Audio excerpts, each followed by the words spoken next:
اسلام آباد سے متصل اور پاکستان کے سیاسی و سیکیورٹی منظرنامے میں انتہائی اہم شہر راولپنڈی میں 6 ماہ کے لیے فوج کی تعیناتی ہوئی ہے۔ سوال یہ ہے کہ اس فیصلے کی ضرورت کیوں پیش آئی، اس کے پیچھے اصل سوچ کیا ہے، اور کیا اس کا تعلق موجودہ سیاسی بحران، خان کے معاملے اور آنے والے دنوں کی سیاسی موومنٹ سے ہے۔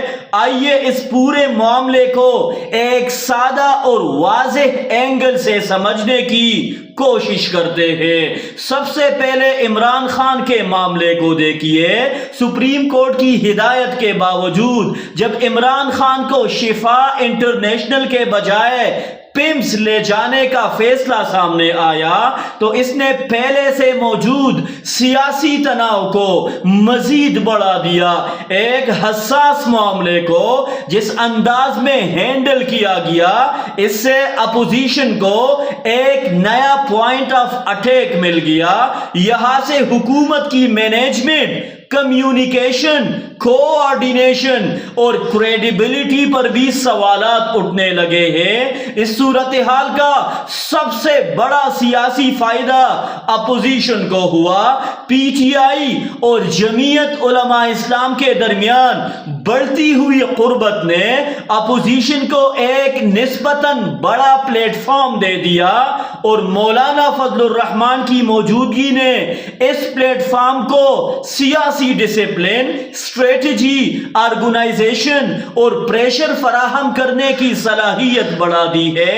ماضی کی سیاست کو دیکھے تو مولانا جس اپوزیشن کا حصہ یا قائدانہ کردار ادا کرتے رہے ہیں، وہاں حکومت کے لیے سیاسی دباؤ کم نہیں رہا، اور شاید یہی وہ مقام ہے جہاں موجودہ حکومت کی سب سے بڑی پولیٹیکل مس کیلکولیشن نظر آتی ہے۔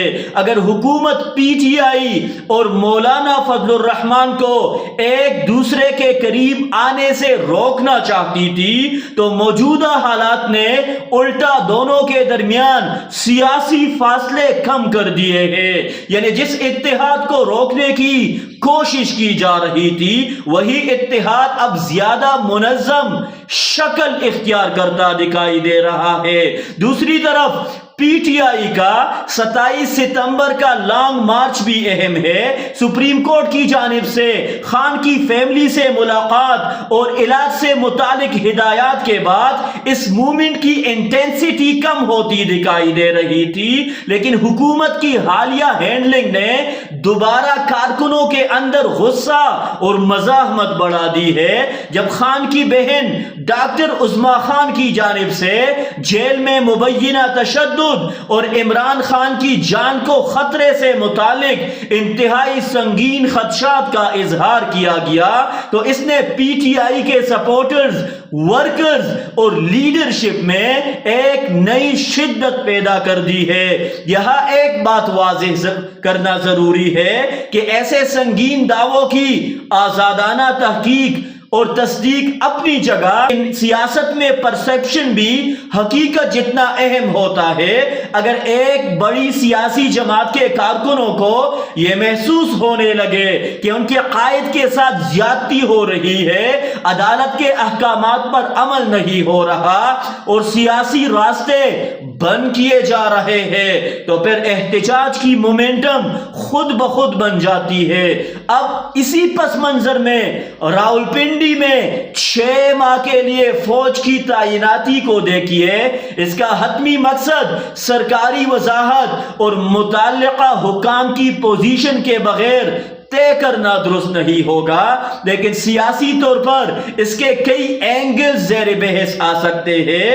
ایک امکان یہ بھی کہ ریاست کسی بھی ممکنہ احتجاج، بدامنی یا حساس صورتحال سے نمٹنے کے لیے پہلے سے پری ایمپیٹیو ارینجمنٹ کر رہی ہے۔ دوسرا امکان یہ ہے کہ آنے والے سیاسی واقعات کے پیش نظر راولپنڈی جیسے حساس شہر میں سیکیورٹی بفر مضبوط کیا جا رہا ہو، اور یہی وہ جگہ ہے جہاں بیرسٹر گوہر کا یہ کہنا اہم ہو جاتا ہے کہ کچھ لوگ شاید حالات کو بہتر ہوتے نہیں دیکھنا چاہتے۔ اس بیان کو کسی حتمی الزام کے طور پر نہیں دیکھنا چاہیے، بلکہ موجودہ سیاسی ماحول کے ایک پولیٹیکل سگنل کے طور پر دیکھنا چاہیے، کیونکہ جب سیاسی قوتوں کے درمیان اعتماد ختم ہو جائے تو ہر فیصلہ شک کی نظر سے دیکھا جاتا ہے۔ اب ایک اور اہم پہلو مسلم لیگ نون کی مبینہ حکمت عملی کا ہے۔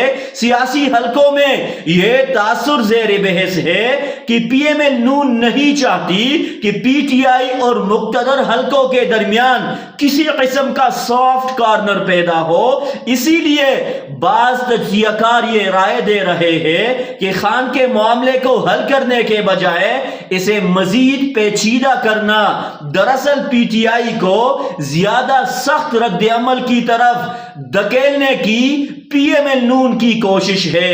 اگر یہ مفروضہ درست مان لیا جائے تو اس کی لاجک یہ ہو سکتی ہے کہ پی ٹی آئی اور ریاستی ادارے براہ راست آمنے سامنے آ جائے، پی ٹی آئی کی مشکلات بڑھے اور مسلم لیگ نون کو حکومت کرنے کے لیے مزید ٹائم اور سپیس مل جائے، کیونکہ اگر پی ٹی آئی کو سیاسی طور پر کمزور رکھا جاتا ہے یا ویک بنایا جاتا ہے تو مقتدر حلقوں کے سامنے ایک بڑا متبادل موجود نہیں رہے گا، اور مسلم لیگ نون خود کو ایک ضروری الٹرنیٹیو کے طور پر بھی پیش کر رہی ہے۔ لیکن یہ حکمت عملی انتہائی ہائی رسک بھی ہو سکتی ہے، کیونکہ سیاست میں کسی بڑی جماعت کو مسلسل دباؤ میں رکھنے کا نتیجہ ہمیشہ کمزوری نہیں ہوتا، بعض اوقات اس کے برعکس ری ایکشن، موبلائزیشن اور ریزسٹنس پیدا ہوتی ہے۔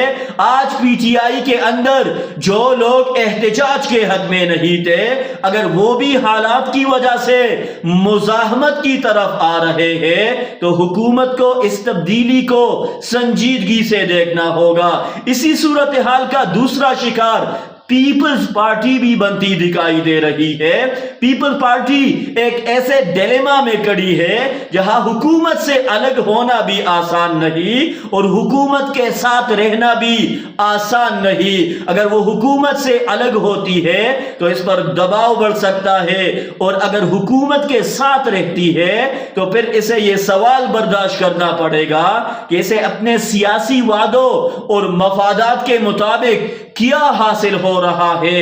مسلم لیگ نون اور پیپلز پارٹی کے درمیان مبینہ سیاسی سمجھوتوں، مستقبل میں وزارت عظمیٰ کے امکانات اور دیگر معاملات پر جو سوالات اٹھ رہے ہیں، ان سب نے پیپلز پارٹی کے لیے صورتحال مزید پیچیدہ کر دی ہے۔ اس لیے آنے والے دنوں میں پیپلز پارٹی کا پوزیشن، نیگوشیشن، بارگیننگ اور ڈائریکشن بہت اہم ہوگی۔ یہ بھی دیکھنا ہوگا کہ پیپلز پارٹی اپوزیشن کے قریب جاتی ہے یا حکومت کے ساتھ کڑی رہتی ہے۔ اپوزیشن میں جانا بظاہر آسان فیصلہ نہیں، کیونکہ اس کے اپنے سیاسی اور انتظامی مفادات ہیں۔ دوسری طرف سندھ، کراچی اور وفاقی سیاست سے متعلق کئی ایسے معاملات ہیں جن کی وجہ سے پیپلز پارٹی مکمل طور پر کسی ایک طرف جانے سے پہلے کئی بار سوچے گی۔ اب آتے ہیں سب سے بڑے سوال کی طرف، کیا راولپنڈی میں فوج کی 6 ماہ کی تعیناتی کا تعلق مستقبل کے کسی بڑی آئینی یا سیاسی تبدیلی سے بھی ہے؟ سوشل میڈیا اور سیاسی حلقوں میں 28ویں ترمیم سمیت کئی قیاس آرائیاں گردش کر رہی ہے، لیکن اس مرحلے پر اسے حقیقت قرار دینا درست نہیں ہوگا۔ البتہ اگر آنے والے دنوں میں آئینی تبدیلی، سیاسی ری الائنمنٹ یا طاقت کے ڈھانچے میں کسی بڑی تبدیلی کے اشارے سامنے آتے ہیں تو آج کے فیصلے کو اسی بیک گراؤنڈ میں دوبارہ دیکھا جائے گا۔ اصل بات یہ ہے کہ پاکستان اس وقت صرف ایک سیاسی بحران سے نہیں گزر رہا، بلکہ governance, political trust, institutional relation اور پبلک پرسپشن کے کئی بحران ایک ساتھ موجود ہے۔ حکومت اگر ان مسائل کو طاقت یا دباؤ سے حل کرنے کی کوشش کرے گی تو ممکن ہے وقتی طور پر حالات کنٹرول میں آ جائے، لیکن طویل مدت میں سیاسی بے چینی مزید بڑھ سکتی ہے۔ میرے خیال میں آنے والے چند ہفتے انتہائی اہم ہے۔ راولپنڈی میں فوج کی تعیناتی، عمران خان کا معاملہ، 27 ستمبر کی P T eye movement, P T I اور جے یو آئی کی بڑھتی ہوئی قربت، پیپلز پارٹی کا مستقبل کا فیصلہ اور مسلم لیگ نون کی حکمت عملی، یہ سب الگ الگ واقعات نہیں بلکہ ایک دوسرے سے جڑے ہوئے پولیٹیکل ڈیولپمنٹس ہے۔ اب دیکھنا یہ ہے کہ حکومت پریشر کو کنٹرول کرتی ہے یا پریشر خود حکومت کے لیے نیا بحران پیدا کرتا ہے۔ پی ٹی آئی احتجاج کو ایک منظم سیاسی موومنٹ میں تبدیل کر پاتی ہے یا نہیں؟ مولانا فضل الرحمان اس مشترکہ اپوزیشن کو کس حد تک منظم کرتے ہیں، اور سب سے بڑھ کر یہ کہ پیپلز پارٹی آخرکار کس طرف کڑی ہوتی دکھائی دے گی؟ ایک بات بہرحال واضح ہے، آنے والے دن پاکستان کی سیاست کے لیے عام دن نہیں ہے۔ آج کے فیصلوں کے اثرات صرف آج تک محدود نہیں رہیں گے۔ راولپنڈی میں فوج کی تعیناتی سے لے کر اپوزیشن کی نئی صف بندی تک بہت سے سگنلز ایک ساتھ سامنے آ رہے ہیں۔ اب وقت بتائے گا کہ یہ سگنلز کسی بڑے سیاسی طوفان کی طرف جا رہے ہیں یا ریاست ایک بار پھر حالات کو سٹیبلائز کرنے میں کامیاب ہو جاتی ہے۔